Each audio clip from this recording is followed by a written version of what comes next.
Prison Architect Escapes today's beverages.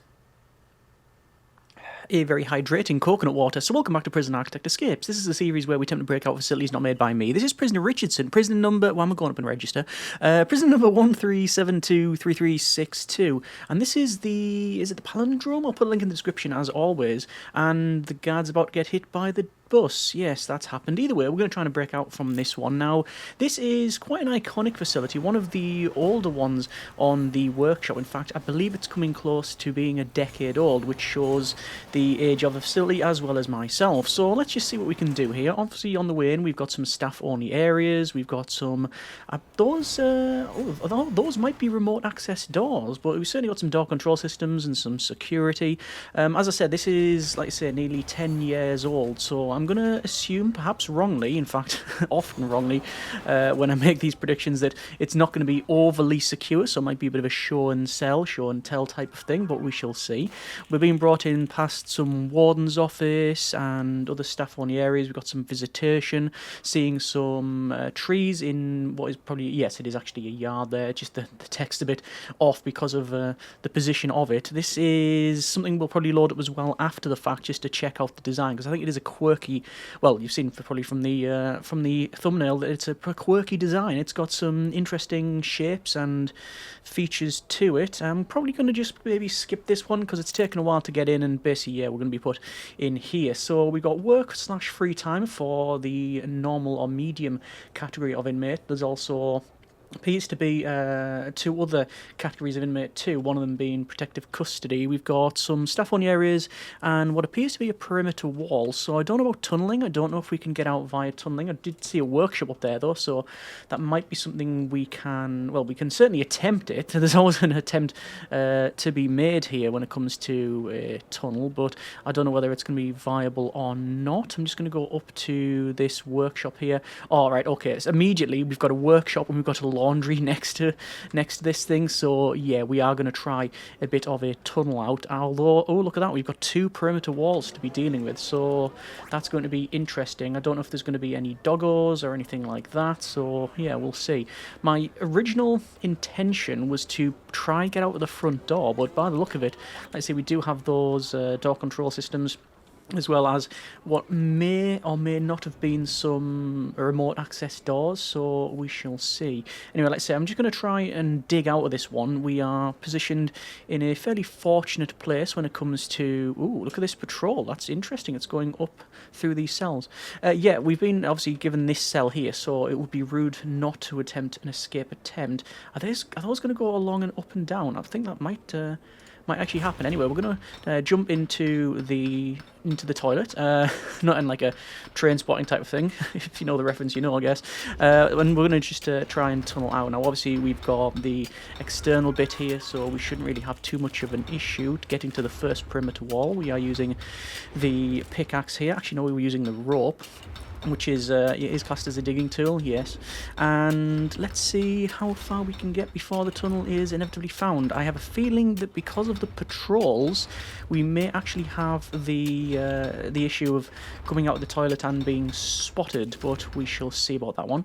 Obviously, we don't have any reputations of any kind. I haven't picked any of those up. Didn't think it was really necessary considering the position of our cell and the proximity to the wall, although we do still have some issue when it comes to digging, because obviously we have to sneak all of the contraband into our cell. We've got metal detectors to deal with, so we can't pick up any more. And let's just have a bit of luck, hopefully. And yeah, there we go. Oh, okay, right. That was very lucky indeed, because we have one of these guards who is delivering some mail. I don't know if they'll deliver mail to our cell. I don't know if that's a thing or not. We can see we've got a spent cartridge on the ground there. I think that was from a taser.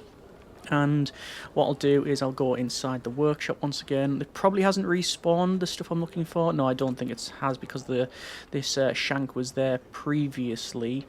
And no, it's not respawned. Okay, should we have a little look around then and just see what the deal is? And I can see some... What's that? Is that chapel? That's some chapel. And you've got a mail room. And you've got the central guard storage. What's going on there? Okay, it's some sort of cloning facility. It's actually a staff room. Okay, fine.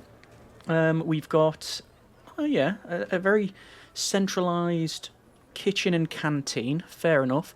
We have a shop, we've got some psychologist's office, we've got some infirmary, and yeah, more of these interesting cell shapes. And we can see we've got some telekinesis going on as well, where we've got a floating hand and the weight benches getting used. It's just a quirk of the visualization there. Going to go back over to where we have the contraband, because I think it might have respawned now. I'm not going to look at the laundry first because I don't want to be going through the metal detectors more than once, because obviously every time we go through there could be a bit of a false flag, and things have at least moved about. There we go, it has respawned, which is fine. We will need to do this at least a couple of times. We'll need to get probably another 2 attempts after this one. I think it'll take 4 in total, although we'll see, because we are coming close to the first of 2 perimeter walls, and that's assuming we don't get searched, or there's the tunnel being found because of the doggos, or us jumping out of the tunnel at the wrong time, or whatever it happens to be. Anyway, we've got some free time, and looks like there is some Supermax inmates in this facility, and the guards are coming along. I'm just going to wait until the line of sight is reduced, and then we're just going to jump in like so, and then off we get. I'm trying to hold down shift to get a bit of a sprint on, but we don't have that because we haven't picked up any reputation, including quick. So yeah, let's just go over to the wooden pickaxe digging tool, and then we're going to dig to the left. We've got what appears to be about 10 tiles, but obviously at least 2 of those tiles are under the perimeter wall, which we're going to hit any second now. In fact, there we go. And oh, it's not a perimeter wall. It is simply a standard wall, or a fence. I think it's probably a fence, to be honest.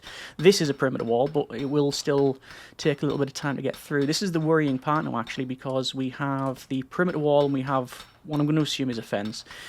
Now, there wasn't a doggo patrol around the cell, but if there was to be one positioned and easily placed down and assigned, it's in between these 2 fences. So yeah, there we go. So we've managed to get under the fence, like say assume it's a fence, and then we've got the perimeter wall there, and we can tell it's up because it's taken pretty much 2 full digging implements to not even break through the foundation of the wall.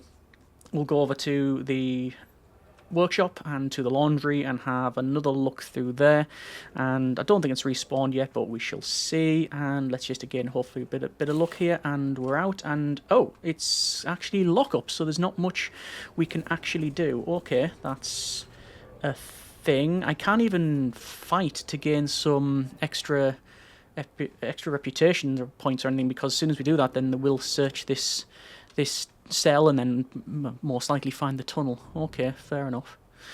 As I said, this is quite an old facility, although it does still seems to have modern features, so I don't know whether it's been updated or not.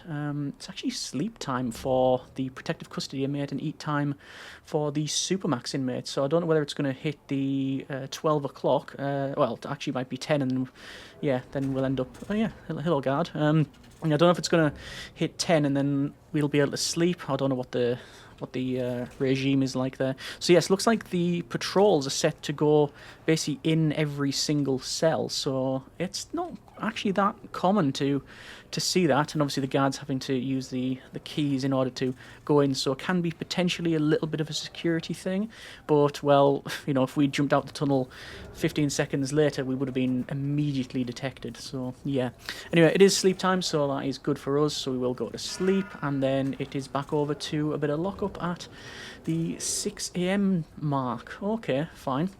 We've got some medium, high, Supermax and protective custody inmate. I don't know if I saw one of these in white, which normally indicates criminally insane, although you can change the colour, I guess. Yeah, okay, fine. And just realised as well that we've got a drain in here. There's a drain underneath the door. It's one of those items that you can stack on things. I wonder what the reason for that is, because there's no shower in here. Although I guess if the prisoners were to fight then and start smashing things up or whatever, then if they break the toilet, that means that the water's not going to flood out into the corridor. Not that that would really prove to be any sort of massive issue, because there's nothing to spoil in there. But yeah, it is, again, another part of the design. coming up to the 7 a.m. mark, and hopefully it's not another hour of lockup, because otherwise, yeah, we'll be here for, say, another hour. But yep, it's alright. It's now set to yard, and we can head out. Obviously, we're not going to the yard. We're going to go straight to the workshop, and then straight over to the laundry, and we just hope we don't accidentally trigger the metal detectors. So in here, have a look around. Looks like there's a permanent guard patrol in here, so hopefully they're not looking at what we're getting. And yep, straight past the guard. That would be interesting, wouldn't it? Imagine if you picked up some contraband and if there was a guard, they would actually spot it. That would be... well, that would make things almost impossible in so many ways. Although you'd have to have an expansion and whatnot of the escape mode where you can initiate distractions and that sort of thing. And oh, what's happening here? Well, why is this guard after us? No, they were going into there. It's just they immediately started following us with haste. I'm thinking, what's going on there? That's a bit curious. Okay, so into the tunnel, hopefully for the last time. And if it is, then obviously it's been a fairly pedestrian escape, but that's fine. Some of them just work out that way. Some of them are a lot more difficult. Some of them take time, some of them don't, but like I say, we're checking out the designs really, if nothing else. Over to the perimeter wall now, well, under the first fence, and then start working on this one. Managed to do this with no reputations, which is good, but again, this is more luck than judgment, really being positioned exactly where we are, and I haven't really had to have a great look around the facility. And yeah, that's going to be an out, and there we go, and that is that's been a bit of prison architect escapes. Squad Richardson, no victims, no violence at all. In fact, it's a fairly pacifist run on this one. We have a total score of 10, it took 18 hours and 42 minutes. Let's load it up into the normal mode and see what the design is like. So as we can see, it is a fairly interesting design. It's basically got a full mode of symmetry almost. It's in like maybe a circle, or is it a hexagon, octagon? It's some sort of shape anyway. So you've got the main entranceway here, which obviously we were escorted into. If we go over to deployment, we can see that mostly is staff only. Yeah, I think if we were to escape out here, yeah, that is a remote access door. So getting out through the front would actually be fairly difficult. I thought it was going to be easy. I'd just wait for the doors to open and run out. And that's probably what I would have attempted if we hadn't been positioned in this cell here. Yeah, I think we'd probably just sort of hang around here. This is all staff only, is it? No, this isn't staff only, okay. Yeah, I'd probably hang around here and wait for these doors to open, then run through. If I can get myself a set of keys, then that would be handy, because obviously we've got these road gates here. More security could be added by adding in more concrete wall all the way around and some road barriers and such. But yeah, we've got a sort of area here that's all staff only. In fact, there are a lot of areas that are staff only. In fact, you can see the different categories. So you've got max sec, you've got protective custody, you've got death row. Okay, I didn't expect to see that in the facility. In fact, I'm seeing death row, but are there actually execution rooms? There is one execution room, so I'm just going to mouse over that one. Oh, there you go, it's highlighted. So it is in here. So we've got 2, 4, 6, 8, 10, 12, 14, 16, 18, 20 death row inmates. In fact, we can see we've potential for death row inmates. Well, there's actually 5 in the facility. So yeah, we were positioned here, so tunneling to here was not really that difficult. We can see that's a fence there. If we go over to deployment, then that's staff only. If we go to patrols, there was a doggo patrol. Look at that. So there was a dog patrol in this area. So I genuinely think we just got lucky and we weren't detected. The doggo might have been elsewhere or distracted or whatever. And we can also see the patrol routes where we mentioned about the guards, where they were going in each of the cells and out. So yeah, okay. I'm guessing the other wings are pretty similar. Yeah, I think they are. Yeah, that's fine. I know there's actually an armed guard stationed outside the infirmary. I'm not too sure why that is. Either way, that's been a bit of Prison Architect Escapes, and hopefully an interesting look at quite an iconic design. If you have any tips, comments, suggestions, not just for this facility but for others, then by all means let me know in the comments. Hope you have enjoyed it. Thanks very much for watching. Take care, and generic partings.